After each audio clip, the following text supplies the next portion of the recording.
Tēnā koutou, tēnā koutou, tēnā koutou katoa.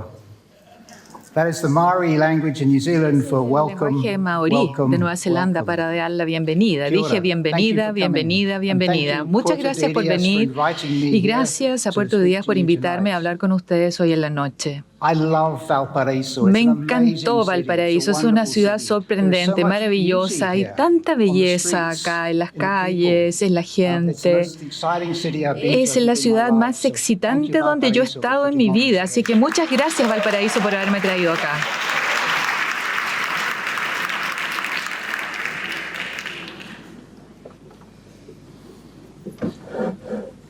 Just before I start, just so that you know where I'm coming from. Bueno, ustedes saben de dónde yo vengo.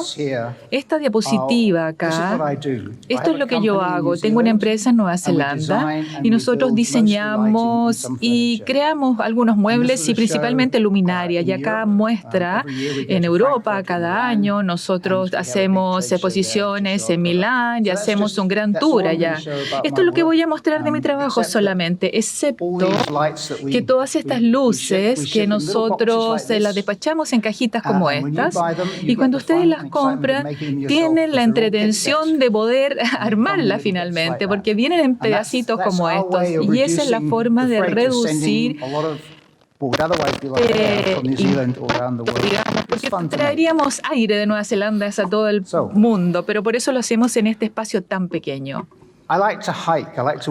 Me gusta caminar, me gusta hacer hiking en distintos países y esto es donde yo encuentro el centro de mi espíritu. Es muy importante para mí.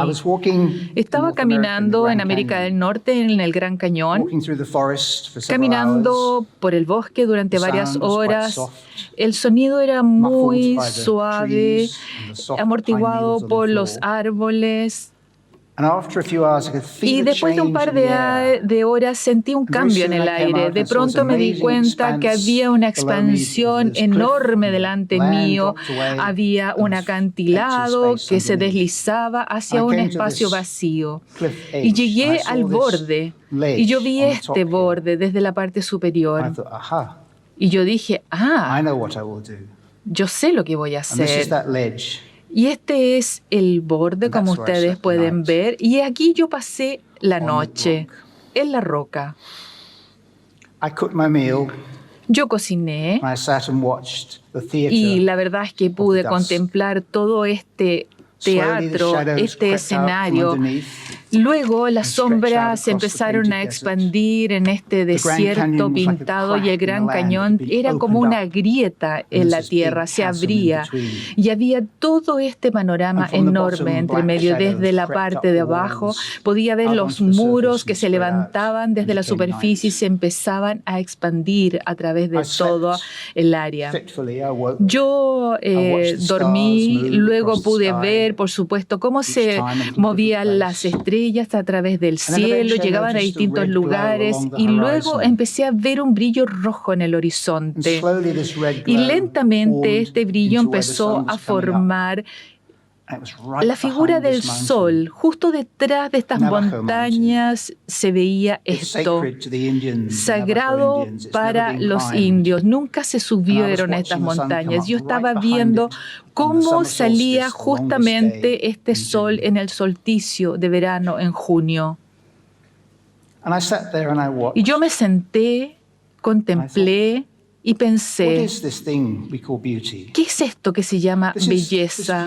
¿Es esta vista? ¿Es esta experiencia? Es tan impresionante, tan bello para mí. ¿Por qué? ¿De qué se trata? ¿Cuál es mi sensación? ¿Por qué todo esto me captura? Esta belleza es parte de la cultura. Entonces, esta charla es para tratar de entender estas preguntas.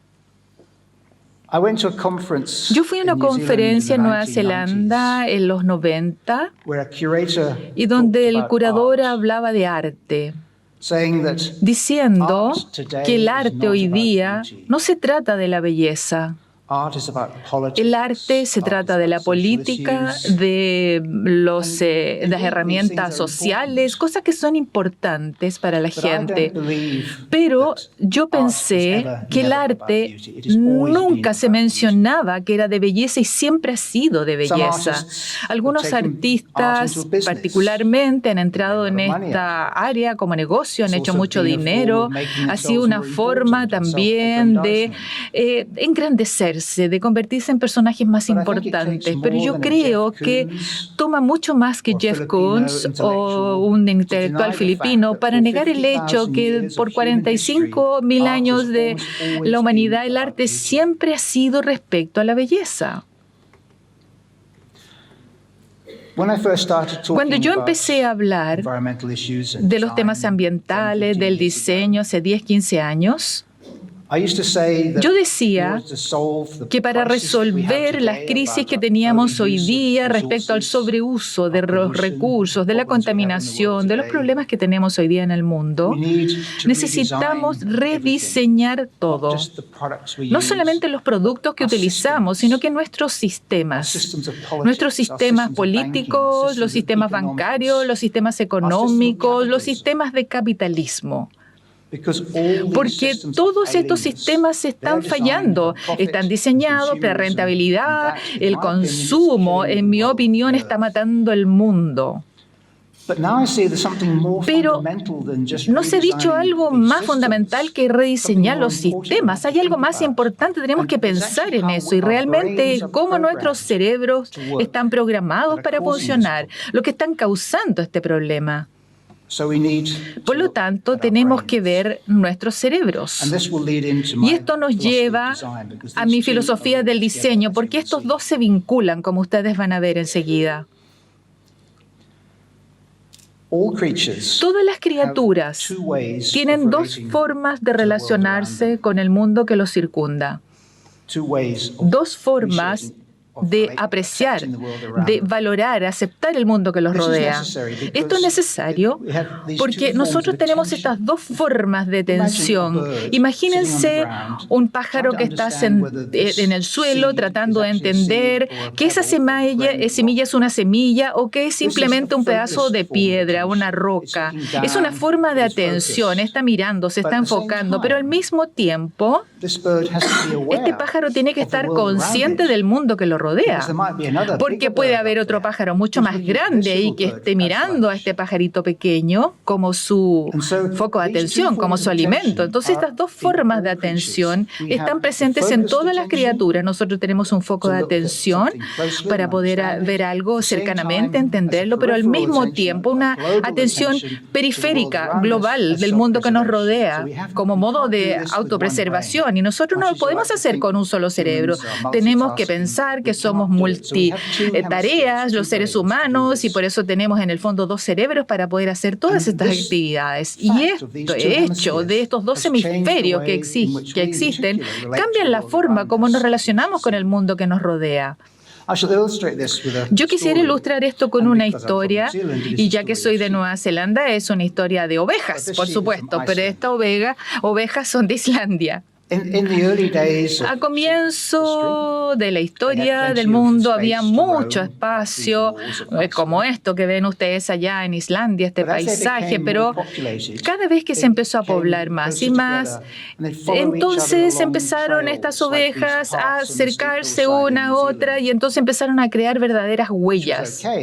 Y bueno, por supuesto, finalmente se encerraron, digamos, en determinados lugares protegidos, con rejas y todo. Pero esto es una cosa, mantenerlas siempre empujando hacia una ruta. Y mientras más se empujan las ovejas, más se entremezclan entre sí. Y solamente cuando uno tiene la inteligencia, se puede dar un paso hacia atrás y venir, oh, hay un hoyo acá. Y yo puedo, digamos, saltar acá, el pasto está mejor en este lado que en el otro. Pero ellos tienen este concepto lineal de seguir una tras otra. Y yo creo que esto explica cómo estamos hoy día en el mundo. Nosotros sabemos que las cosas no están bien, pero seguimos hacia adelante en el mismo camino y eso es algo absolutamente loco. La mecánica de esto se ha explicado muy bien y hay un libro sorprendente Ian Michael Christ, que es un científico que ha escrito una literatura muy interesante que se llama The Master and His Emissary, el maestro y su emisario. En los últimos años, un neurocientífico nos ha dicho mucho respecto al cerebro y bueno, la neurociencia pone electrodos y ve cómo las distintas partes del cerebro se empiezan a comportar y cómo luchan entre sí cuando pensamos, cuando hacemos algo. Y esto nos permite mapear el cerebro, entender qué parte del cerebro está haciendo qué cosa. A través de esto descubrimos estos dos hemisferios, cómo operan ellos, pero esta división del cerebro es lo que nos lleva a la importancia de entender las características de estos ambos hemisferios. Entonces nosotros, a medida que vemos el lado derecho, que está muy conectado con el mundo que nos rodea, está enfocado directamente, y luego el otro está centrándose más concretamente. El derecho entiende las cosas en forma implícita, en contexto. El izquierdo entiende las cosas en forma explícita, fuera de contexto. La cosa en sí, nada que lo rodee, simplemente la cosa. El cerebro derecho opera teóricamente, el izquierdo en forma lineal. El derecho es intuitivo. El izquierdo es racional. Nosotros sabemos ahí la diferencia entre lo que es artístico y científico. El derecho, porque entiende el contexto, puede ver las cosas que existen entre sí, las relaciones entre ellas. En cambio, el izquierdo las ve separadas, no entiende la conexión que existe, no entiende la conexión entre los objetos en sí. Y la historia de las ovejas es una metáfora. Ustedes la entendieron, por supuesto. El derecho y el izquierdo obviamente entienden en forma distinta esta metáfora. Toda la empatía que ustedes tienen están en el hemisferio derecho. El izquierdo está tan centrado que ni siquiera se da cuenta, y esto es importante saberlo. El derecho le gustan las cosas, digamos, inciertas, no todo conocido, le gusta eso, la forma como puede ver el futuro, las oportunidades que tenemos de cambio. El izquierdo ve las cosas conocidas, como son ahora, las que son familiares, las que siguen siendo igual, las cosas que llevamos y que nos llevan a cabo siempre y no marcan ninguna diferencia. No estoy diciendo que un hemisferio sea mejor que el otro. Pero nosotros tenemos que saber cómo operan, tenemos que saber que estos dos son herramientas muy poderosas y tenemos que mantenerlas en equilibrio. Y el problema hoy día es que el hemisferio izquierdo empieza a regular, empieza a regir. No está hoy día en equilibrio. Y lo que ocurre entonces es que la forma como estos dos hemisferios trabajan en forma práctica, no sé, cuando vamos a la época de los africanos, las especies primarias, nosotros quizás estábamos simplemente en el pastoreo y fuimos conectados con el mundo que nos rodeaba, porque estábamos buscando alimento, pero algo se movía ahí. ¿Qué es lo que es eso? Y nosotros íbamos detrás de ello y lo tomábamos, lo que fuera. Y nosotros lo veíamos con el cerebro derecho. Y a lo mejor esto pasaba al izquierdo. El análisis lo sacábamos del contexto. Analizarlo. No, llevarlo, digamos, al derecho y ponerlo en el contexto. Y decíamos, sí, esto es una amenaza, pero en el contexto que estamos ahora está bien. Entonces mantengamos atención. Y el cerebro hace esto en tres partes, en tres procesos. La conexión, la desconexión, el análisis, de vuelta al contexto y decisión. 3 pasos. Pero el hemisferio izquierdo no está llevando las cosas hacia el derecho. En nuestro mundo de hoy día, el izquierdo piensa, conoce la respuesta, la sabe, es un mundo cerrado, no está conectado con el mundo que nos circunda. Ese mundo limitado, si es el que tenemos, entonces Marcus dice que es una autorreflexión donde se refleja todo en el sí, en el ser, y es el mundo el que entrega las respuestas. cosas. Eso es donde estamos hoy día. No estamos conectados con el mundo que nos rodea. Estamos en un mundo muy limitado. Nosotros pensamos que sabemos la respuesta y seguimos adelante en línea recta. Ese es el hemisferio izquierdo. Así piensa el hemisferio izquierdo. Nosotros necesitamos recuperar el equilibrio entre los hemisferios. Yo creo que esto es muy importante. Ahora, yo la verdad es que quiero dar un paso al costado un poquito, porque la gente me pregunta siempre y dice, usted hace diseño, ¿por qué hace esto? Y no me gusta hacer la distinción entre estas dos palabras. Yo no veo que estas palabras arte y artesanía, diseño, sean palabras, digamos, que identifican a las personas de forma separada. No hay ninguna forma como uno pudiera insertar una línea y separar el azul del color púrpura. Hay un continuum acá. Del arte vamos al diseño y de ahí vamos entonces a lo que es las obras manuales. Lo importante es que nosotros trabajamos con personas creativas y trabajamos con estos tres aspectos en conjunto. No nos separamos. Yo no digo soy un diseñador, yo hago arte, yo hago artesanía. Simplemente nosotros tenemos que ir al proceso de conectar el mundo que nos rodea, pensar y encontrar respuestas para nuestro espíritu, desarrollar nuestra forma de ver el mundo y de repetirla. Esto es nuestro vocabulario. Luego, como diseñador, uno junta todo esto y construye algo que sea un poema, una pieza de música, una silla, lo que sea. Y si uno no lo hace como parte creativa primero, entonces, ¿cómo involucra el diseño aquí entonces?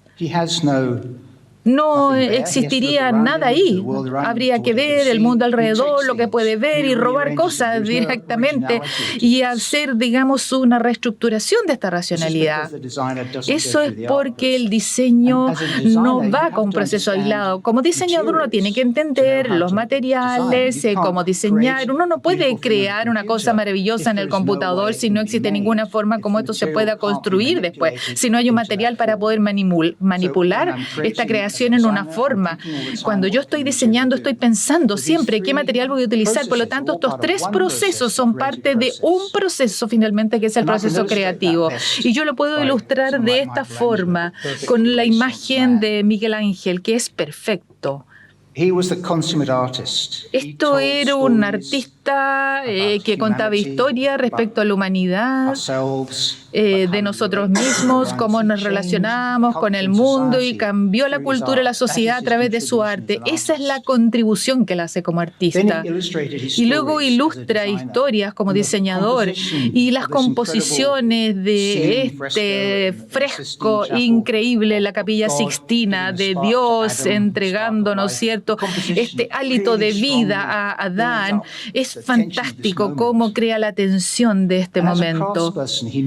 Y como tallador también hace todos estos colores y los mezcla en forma que hoy día cuando vamos a la Capilla de la Sixtina vemos los colores maravillosos en el cielo y que ha durado pero cientos de años en este techo maravilloso. Estas tres cosas son realmente importantes entonces.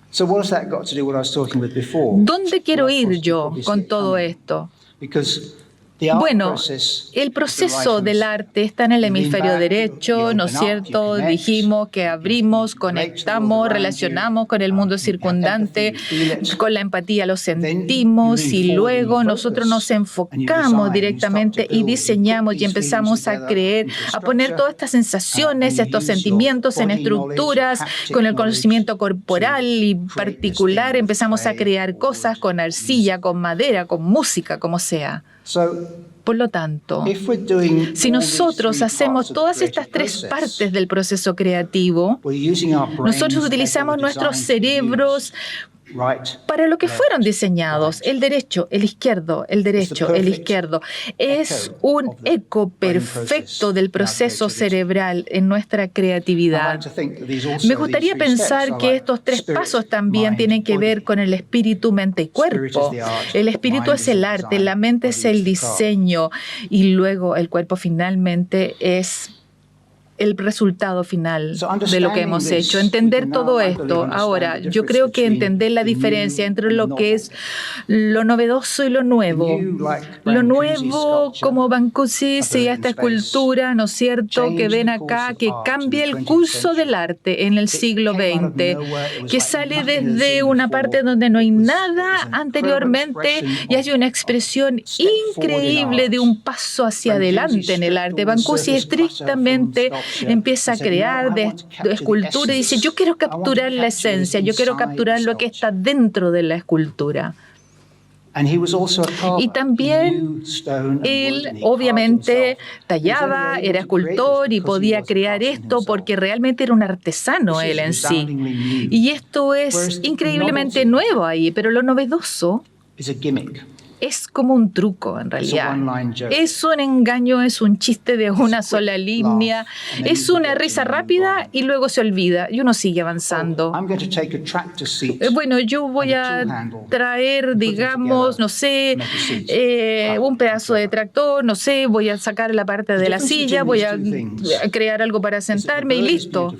Pero la belleza, entonces, está en el lado izquierdo, lo inteligente está en el lado derecho. Por ejemplo, el pájaro está hecho para descubrir, el material es parte del proceso también.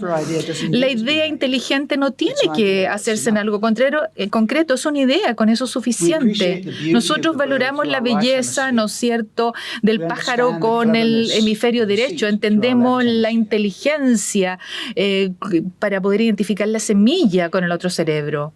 El diseño del asiento, de la silla, es voluntad. La creación de un pájaro no es así.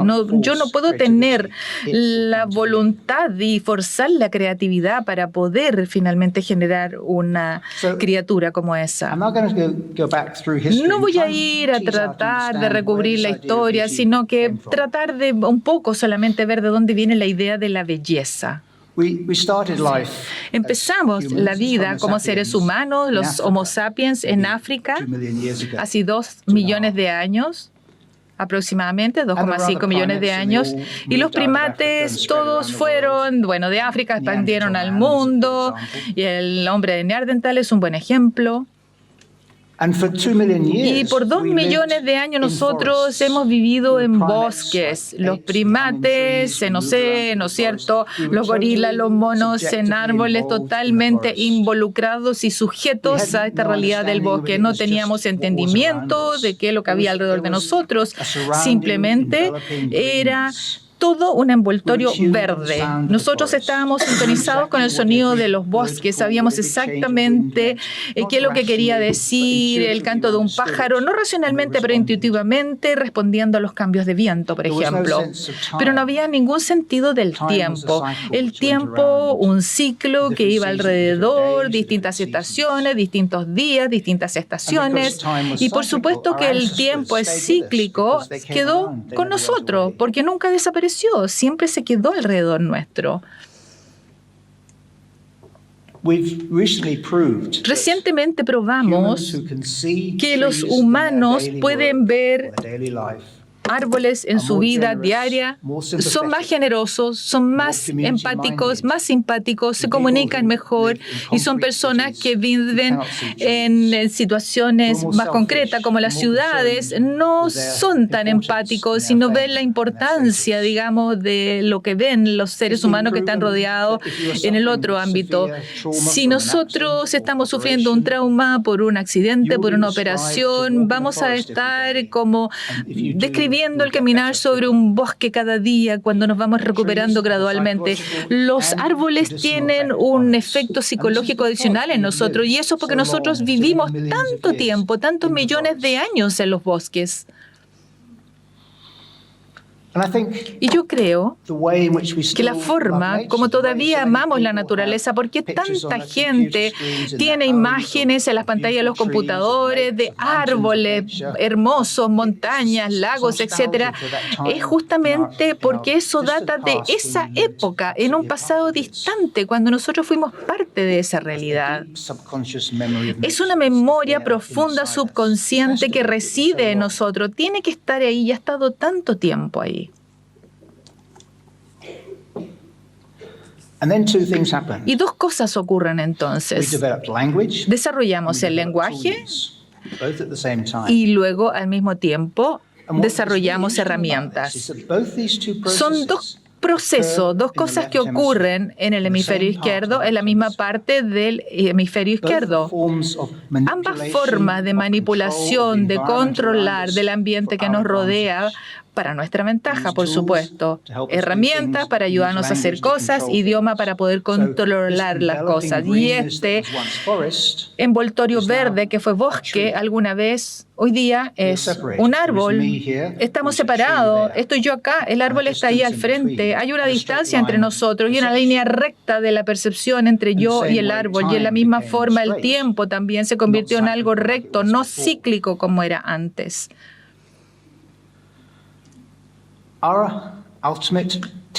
Nuestra ascendencia tecnológica última y los controladores de la naturaleza han cambiado la dirección de nuestra evolución. Nosotros somos las únicas especies que controlamos la evolución, las mutaciones de genes. Hemos decidido dónde queremos vivir en el planeta, cómo queremos conocer las especies que pueden habitar en esa área, y a través del diseño, del uso de herramientas, somos capaces hoy día de vivir en el Ártico, en el desierto, en la jungla, en el Ecuador, donde sea. Nosotros hemos cambiado la evolución hacia una inteligencia, pero al mismo tiempo, esto fueron las primeras rupturas, las primeras separaciones entre nosotros y la naturaleza. Los humanos evolucionaron desde África, finalmente el Homo sapiens, no muchos, un par de cientos de miles, hace 6.000 años, pero es la primera onda de movimiento que existe, donde finalmente son originados por las principales erupciones volcánicas, y nosotros somos reducidos a un grupo de personas, el Gene Gate, que es un pequeño de genes donde hay cada humano virtualmente comparte el mismo gen con el otro.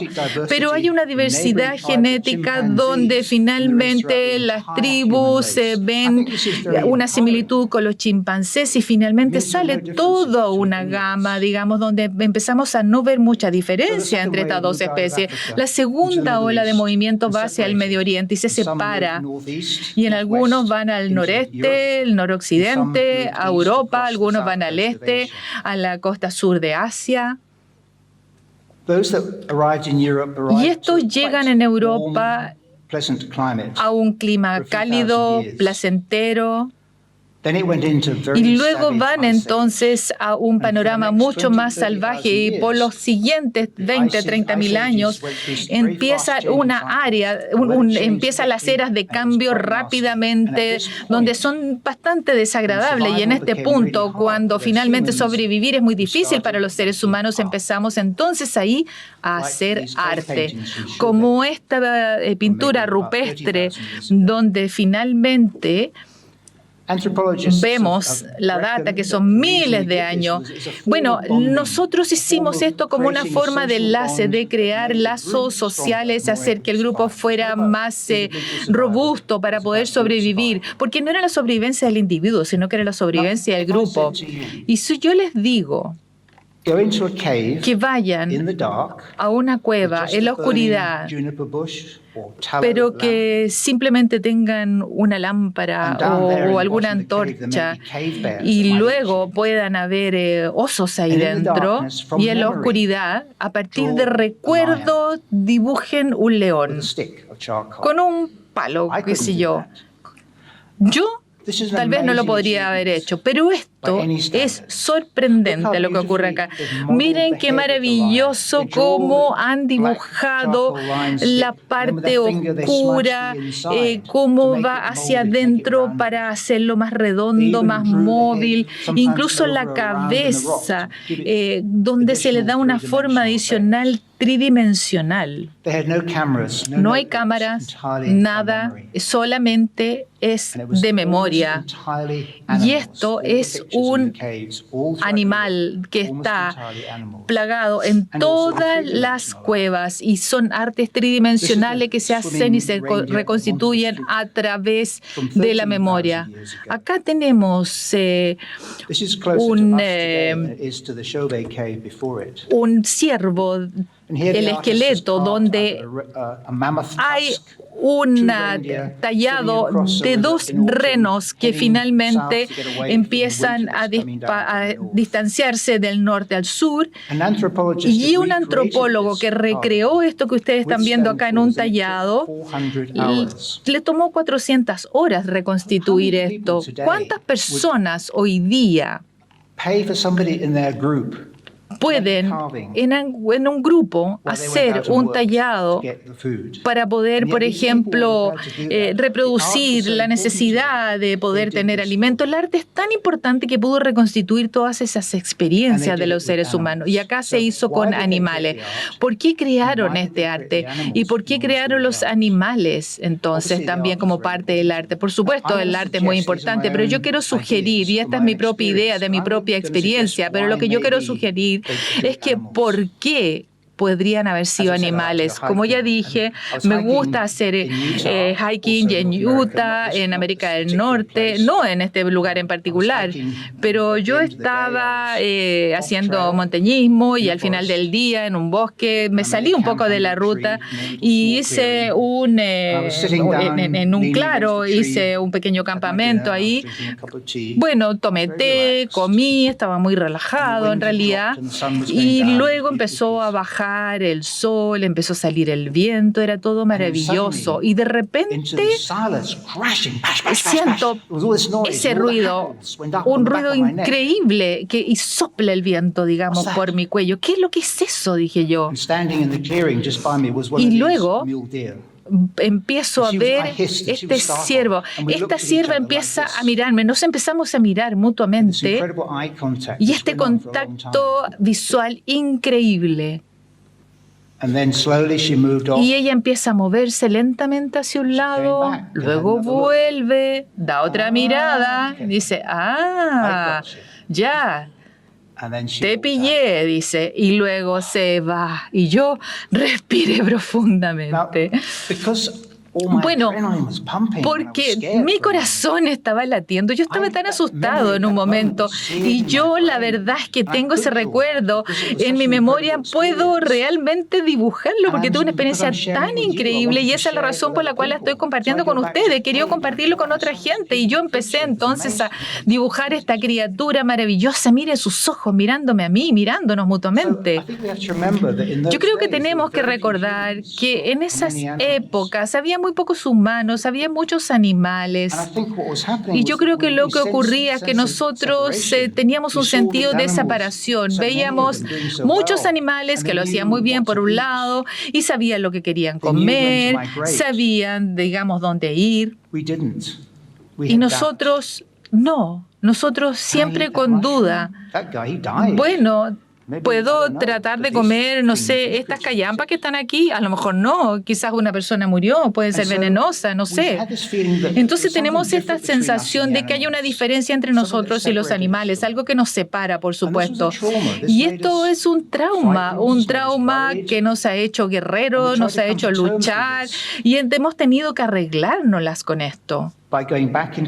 Volviendo entonces a lo que es el vientre de la naturaleza, es un intento de reconectarnos.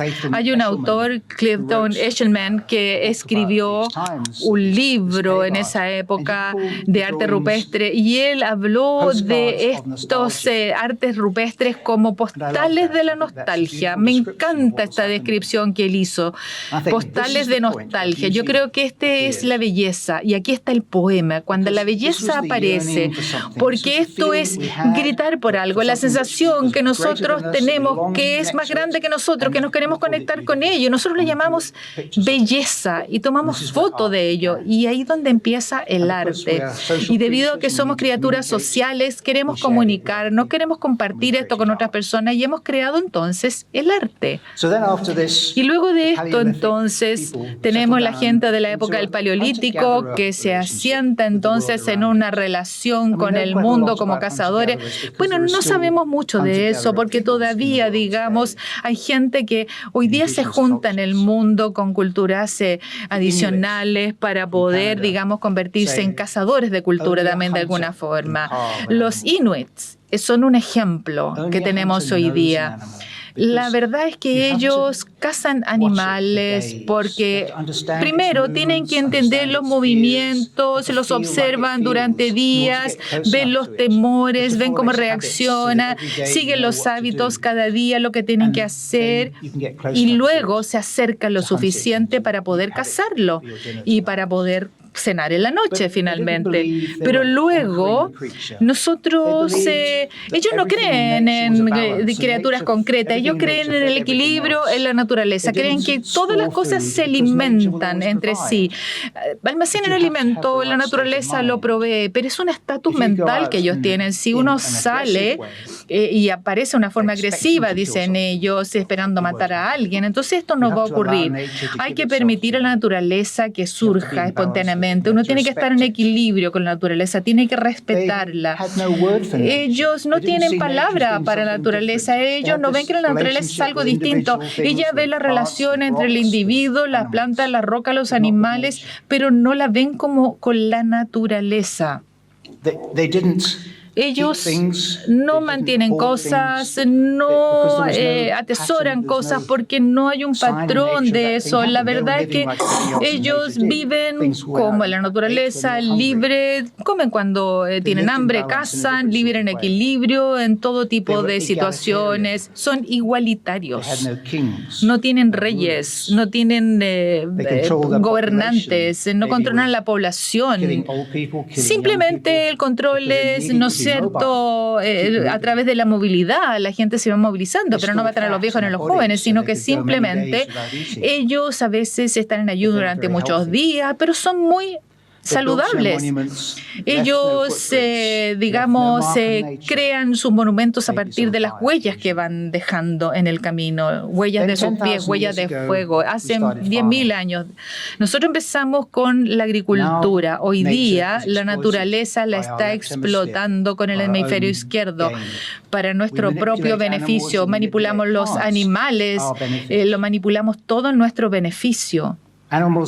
Los animales están objetivizados, ya no son iguales, sino que se están, digamos, siendo encerrados en jaulas, en lugares restringidos.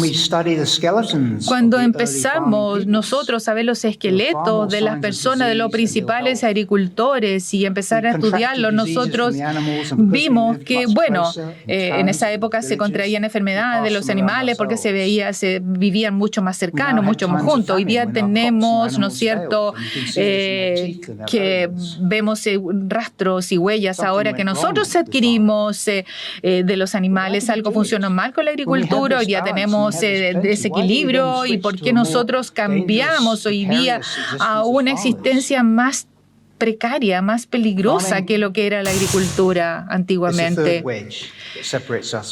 Esto nos ha separado de la naturaleza. Y nos lleva, cuando yo veo esta representación de animales en el mundo que nos circunda hoy día, me parece que este cerdo feliz ofreciéndose a sí mismo en un plato, la verdad es que, o este atún también, y el pescado de arriba, y es porque nosotros domesticamos animales, ¿no es cierto? La forma como rechazamos domesticarlo, la forma de, digamos, ver que cómo nosotros podemos tener animales salvajes nos ha hecho llegar a esto, porque ellos nos atacan a nosotros. Estas criaturas ya vivían antes acá. Entonces, los tiburones antes no se comían a las personas. Si ustedes ven los videos de las personas máquinas, ¿no es cierto?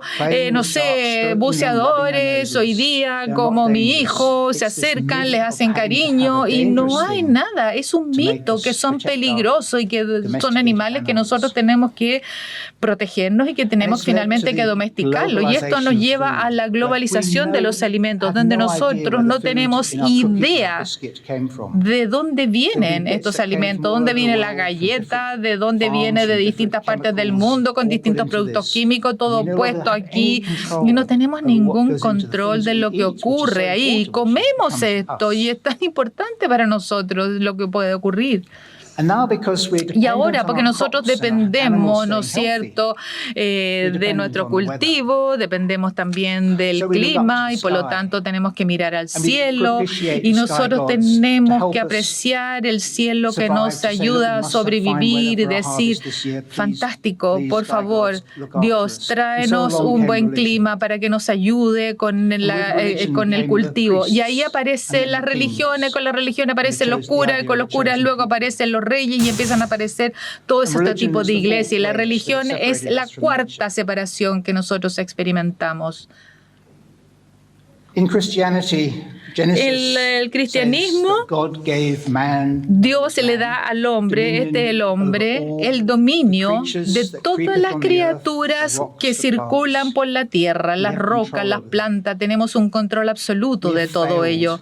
Nosotros fallamos en este regalo. Nosotros explotamos esto para nuestro abuso. Yo creo que es tiempo de terminar con esta narrativa. La historia del Génesis empieza con la creación del mundo y un granjero, un agricultor. No se menciona toda la creación de criaturas humanas antes, solamente importa la agricultura en el mundo de los seres humanos a partir de ahí. Y los últimos 2000 años de historia, en el libro de McGilchrist, él muestra el ciclo que ha pasado a través de los últimos 2000, 4000 años, donde hay dominancia de culturas, con el éxito del hemisferio derecho, y los griegos, ¿no es cierto?, tienen un arte floreciente, es un área que finalmente la escultura es muy fuerte, el hemisferio derecho, y luego los griegos que surgen en la etapa posterior vienen con la filosofía del hemisferio izquierdo. Luego el Renacimiento, en el siglo XV, también la florescencia del arte que se relaciona con esta época y el cerebro derecho. Tenemos el amor, la naturaleza, las pinturas, todo relacionado con el amor, seguido por la época, la era de la ilustración. Descartes nos da la matriz cartesiana, ¿no es cierto?, X, Y, Z, donde relacionamos todo hoy día. Nosotros relacionamos cifras, números que se relacionan. Él habla de sentarse en el suelo de su apartamento en París y mirando a la gente que pasa, sintiendo nada por ellos, nada de empatía, los ve como máquina. Todo lo que le importa está solamente en su mente. Hoy día nosotros lo llamamos esquizofrenia, ese tipo de pensamiento. El hemisferio izquierdo es el que domina. Luego la era romántica, donde tratamos de relacionarnos de nuevo con la naturaleza, pintura de paisajes, música romántica, pintura de Constable, impresionistas, pinturas como esta, donde hay árboles, nubes, son grandes y la creación del hombre, ¿no es cierto?, es pequeña y la gente en el lado derecho nos invita aquí a ser parte de esta naturaleza. Y el triunfo final del hemisferio izquierdo es la revolución industrial y luego el modernismo en el mundo que estamos viviendo hoy día. Esto se refleja en todo el ámbito donde existimos hoy día. Con la revolución industrial viene este criterio del uso. Hoy día, La ingeniería reemplaza a la belleza. La belleza está reemplazada por la economía. La parte económica es mucho más importante que lo que se ve. La revolución industrial puede ser una metáfora en este gigante tanquero donde está abriéndose camino a través del océano y abre por entre medio de las olas y está creando una enorme cantidad de contaminación de todas sus emisiones con la ineficiencia de las turbinas. Y va en línea recta. La industrialización es la cuarta separación entre nosotros y la naturaleza. Ahora, la forma como esto se ha tomado por parte de control de la maquinaria, la filosofía presenta una belleza empezando por Kant, el último Schopenhauer, donde han tomado la belleza en su propio trabajo. Schopenhauer habla de contemplar la perfección de la forma sin ningún tipo de agenda mundana. Ninguna intrusión de la utilidad o de la política podría arruinar el punto de la belleza. Algo que es útil, entonces, él lo llama belleza. La belleza entonces se pone hoy día en galerías y nosotros caminamos, observamos a la distancia y las cosas, bueno, las contemplamos, son fantásticas, aunque son rígidas, pero hay una separación, no son parte de nuestra vida. Nosotros vemos en la economía, está haciendo cada vez más y más cosas en una producción descontrolada. La economía, mientras más cosas puede hacer y nadie está feliz, porque obviamente las líneas de despacho y finalmente los bancos y todos hacen dinero y todo se trata de construir y construir. Pero nosotros hemos hecho arte por 50.000 años y en cada cultura ha estado presente el arte y ha sido parte de la belleza. En la jungla de América Central, en el desierto del Medio Oriente y por supuesto en los polos, los seres humanos han respondido creando objetos de gran belleza. Por lo tanto, la belleza debe ser importante entonces. Es más que nostalgia, es la búsqueda de la esencia, de la vitalidad de la vida, lo que nos da a nosotros la vida. Se trata de la vida con la cual nosotros estamos tratando de cerrar esa brecha y de conectarnos cada vez más. Nosotros sabemos también que la búsqueda de la belleza es esencial para nuestra cultura. Los pintores luchan por capturar la belleza de la pintura, Cézanne, Renoir y tantos distintos tipos de pintores en distintas eras, en distintos momentos, tratando de capturar la esencia. Los escultores, la belleza del cuerpo humano. Las catedrales, donde hay una majestuosidad de los árboles que se representan en estos arcos. El compositor de la canción de este ave. Los artistas islámicos, creadores de estos mosaicos, son parte de la naturaleza. Siempre incorporamos la naturaleza en nuestro arte.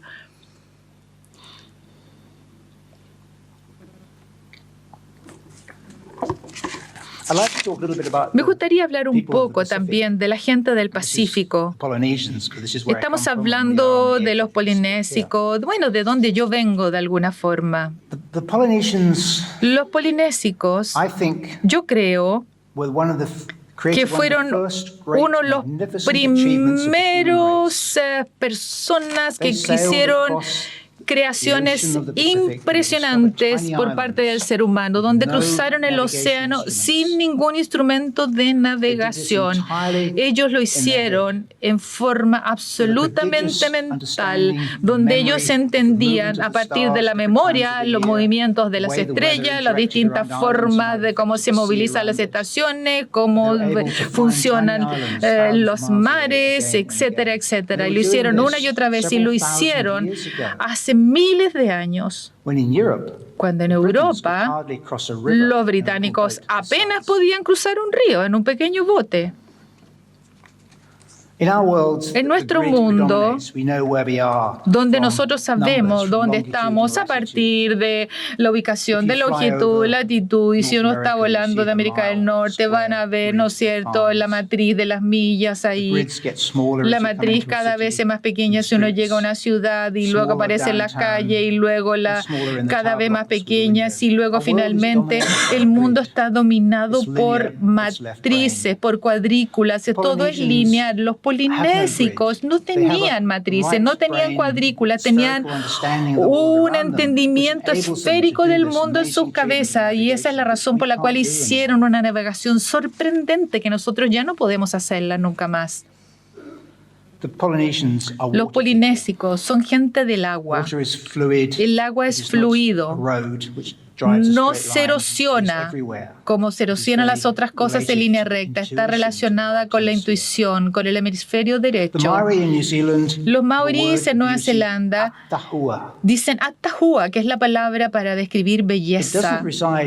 No reside en un objeto para ellos. La belleza es una relación, es entre las personas y los objetos. Por lo tanto, el artesano va a crear un objeto de belleza entendiendo la naturaleza del material, de lo que está tratando de decir, y va a imbuir ese objeto con esa belleza y el objeto en sí de la misma forma va a afectar a la persona que lo está construyendo y va a crear más belleza en respuesta. Por lo tanto, hay un movimiento recíproco. Las cosas las hacemos belleza y la belleza nos hace las cosas más bellas. Podemos decir lo opuesto. Si nosotros hacemos cosas feas, por supuesto, el mundo se empeora. Y me encanta este concepto de que la belleza es recíproca, que va y viene, que hay un movimiento entre la gente y las personas y los objetos. Para los polinésicos, la perfección no es indulgencia, es la necesidad simple de hacer que esta nave funcione en forma eficiente. Cuando llegan los europeos al Pacífico estaban sorprendidos de la maniobrabilidad, de la velocidad de estas naves que nunca habían visto, estas canoas. El diseño era para el uso. La persona que cortaba el árbol, que usaba el canequea, le rezaba al Dios del árbol, le decía gracias Dios por este árbol y controlaba el espíritu de la canoa cuando la estaba tallando y finalmente cuando la canoa entraba al agua, el espíritu de la canoa ya tomaba el espíritu del pescador y que finalmente lo llevaba por las aguas hasta el final del día. Él sentía el viento como cruzaba a través de las velas y esta transferencia de sensación era justamente intuitiva, sin racionalidad. Esto viene de la experiencia de vida en el agua. Y obviamente influido por lo que lo rodea de la naturaleza, la forma perfecta de este pez que vemos acá, el pez espada, o de esta ave nadadora también.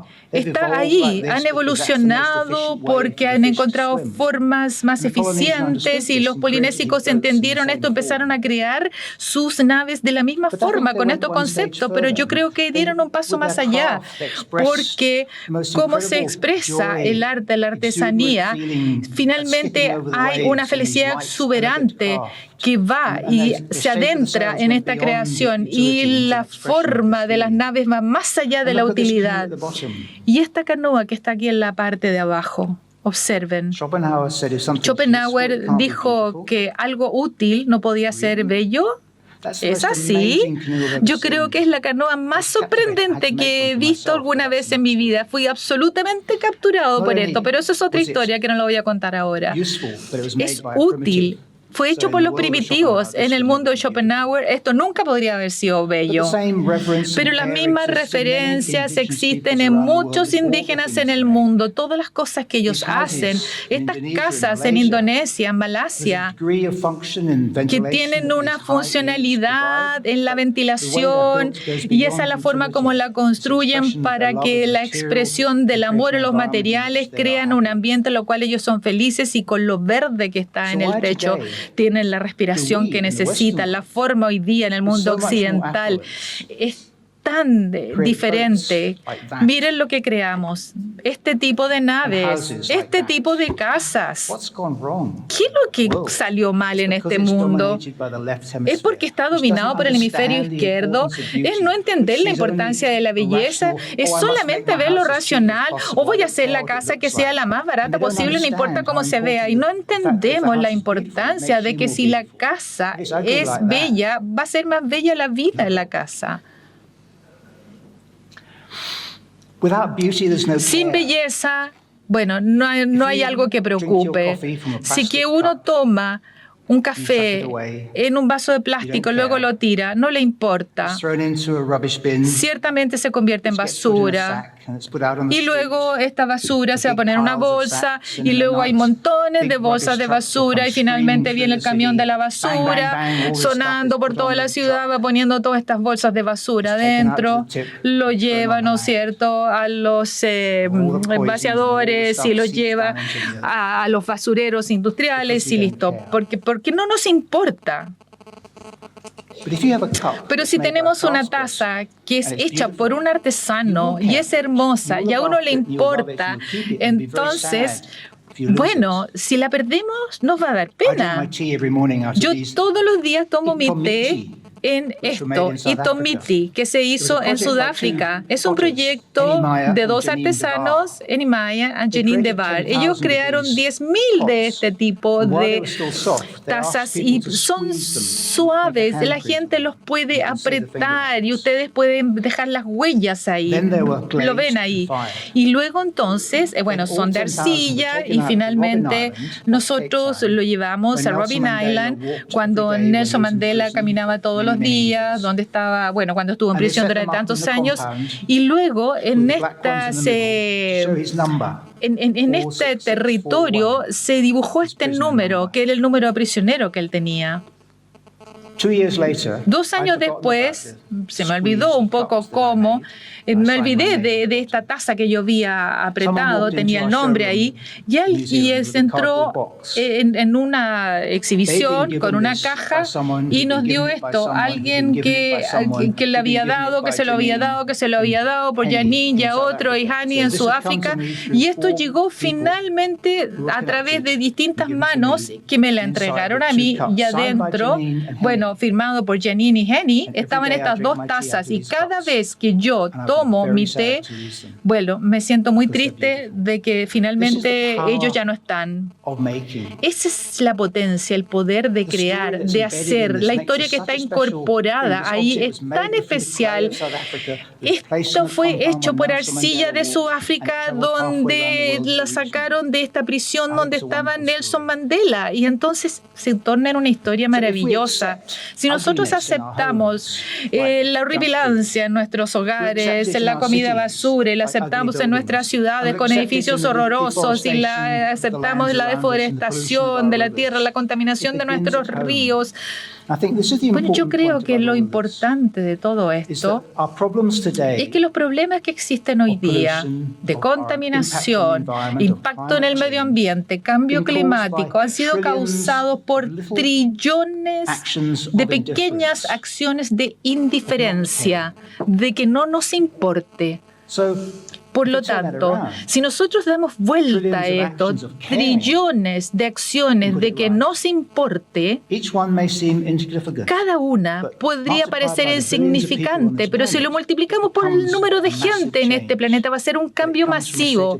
Pero tiene que ver de una mentalidad que aprecie la belleza, que ame la naturaleza y que le importe todo. Nosotros vemos muchos edificios hoy día con normas de eficiencia, ¿no es cierto? Vemos edificios sostenibles, productos sostenibles, y esto es maravilloso de hacerlo y es muy importante sin lugar a duda, pero ya es suficiente. Porque estos edificios, objetos, si no son hermosos, no nos vamos a preocupar de ellos, y ellos no se van a preocupar de nosotros. Como Mary entiende la belleza, creando edificios maravillosos que nos hacen a nosotros también sentirnos en un ambiente más hermoso. Es un proceso de 2 vías. Yo quería sacar un poco la belleza de lo que yo llamo la tribu de la belleza, la gente que controla la belleza, con publicidad, con revistas donde simplemente hay belleza si se puede comprar. Si se gasta suficiente dinero, se puede comprar belleza. Si hay una cara como esa, uno va a poder gastar mucho dinero y va a poder, no sé, mantenerse joven, aunque no joven durante mucho tiempo. Pero la verdad es que la belleza está en todas partes. Acá, en esta ciudad hermosa. Como anoche, cuando tuvimos el cóctel anoche, no sé, en un museo que está arriba de un cerro, una exhibición sorprendente de personas que realmente mostraron fases muy impresionantes del trabajo, donde, digamos, había tanta belleza en lo que se mostró. Y finalmente, todo lo que quedó no fue demasiado. No había rostros de las personas. Si el hombre de las cavernas, el paleolítico, hizo que la belleza importara, ¿por qué la sofisticación hoy día no reconoce la belleza? ¿Por qué hoy día no reconocemos la cultura de esa forma? La belleza es una expresión fundamental de la humanidad, una expresión de quiénes somos. Si nosotros negamos la belleza, yo creo que negamos nuestra humanidad y nuestro futuro.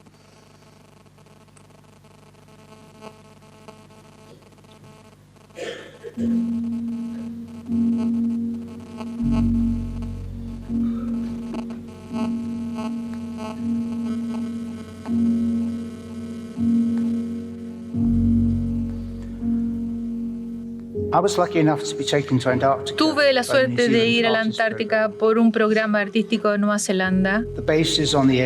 La base en Eje Pakmora, en Grouse Island. Este es McMurdo Sound, donde tenemos ahí el hielo que se está movilizando, y por otro lado estamos viendo la transición hacia las montañas, una cadena de montañas que cruza todo el continente, que es muy alta. Detrás de las montañas existe, a muchos kilómetros, existe una capa de hielo. El aire es tan limpio, ustedes lo pueden ver acá. No hay distancia en el aire, simplemente sigue y sigue. Pueden venir en los glaciares hacia ustedes 50 millas y ustedes lo siguen viendo lejos y la distancia no existe.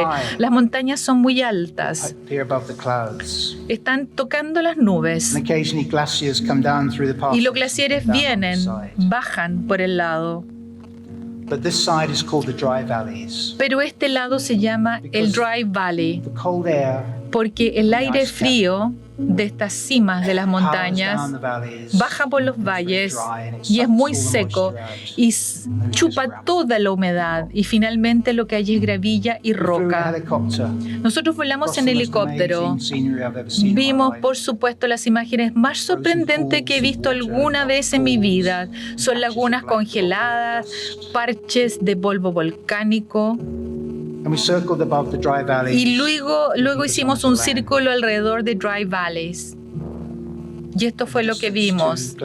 A la distancia, los glaciares luchando, entrando hacia esa zona. Cuando nos acercamos un poco más, vimos la tierra que estaba cubierta por este patrón extraño de distintas formas poliédricas. Nada así había visto yo alguna vez antes, porque no hay agua acá. Todo está controlado por el frío, por el viento. Y cuando nos acercamos, estas líneas son esto. Es como un artista que puso rocas blancas y negras en todo este borde, pero no ha habido ningún artista ahí. Nos dijeron de que tenía que ver con el viento, con el hielo, con el movimiento de la tierra, pero no lo entendí en realidad. Pero me gustó. Me gusta el hecho de que yo no entienda la naturaleza. Me gusta que no tenga control sobre la naturaleza. Me gusta el misterio que existe ahí, que realmente me atrape. El viento se enrolla en esta tierra y sopla y hace estas figuras. Estas rocas las transforma en esculturas. Y luego pareciera que el Señor hace un juego acá, con una gran roca sentada en una más pequeña y la última sentada en una minúscula. ¿Cómo puede ocurrir eso? Muchos kilómetros lejos del mar encontramos gaviotas momificadas que están ahí, donde murieron. Los científicos las han tomado, las han analizado y estamos hablando que tiene una antigüedad de miles de años. El aire es seco y ese aire seco las ha protegido. Este flipper es como una mano con pensadores que han estado siendo tallados por el viento. Nosotros caminamos hasta el glaciar y ustedes pueden ver unas figuras pequeñitas en el lado derecho. Esos somos nosotros, que estamos realmente con un hilito de agua que viene desde la parte de arriba del valle. Y nosotros nos separamos y yo caminé hacia la cima de la montaña y luego hacia el acantilado, solo. Me gusta la soledad, me gusta el vacío. Quizás ningún humano caminó aquí antes. Solamente un grupo de científicos vino a este valle en toda la historia. Y en la distancia tenemos Ontario, Rose Island. Y luego pareciera ser que el tiempo no existe. Yo tuve como una visión de un panorama que era como mi tabla rasa de lo que es el vacío. Y en esta tierra vacía, sin guardianes, sin manzanas, sin nada, en una luz ardiente, solamente había inocencia y desconocimiento. Yo pensé que me sentía como un embrión de Kubrick, mirando desde arriba hacia abajo, hacia la tierra, hacia esta belleza de este planeta azul, con una belleza insoportable.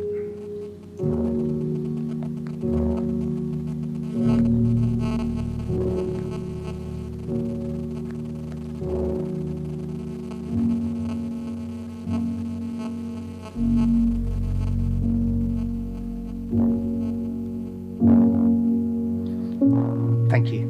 Muchas gracias.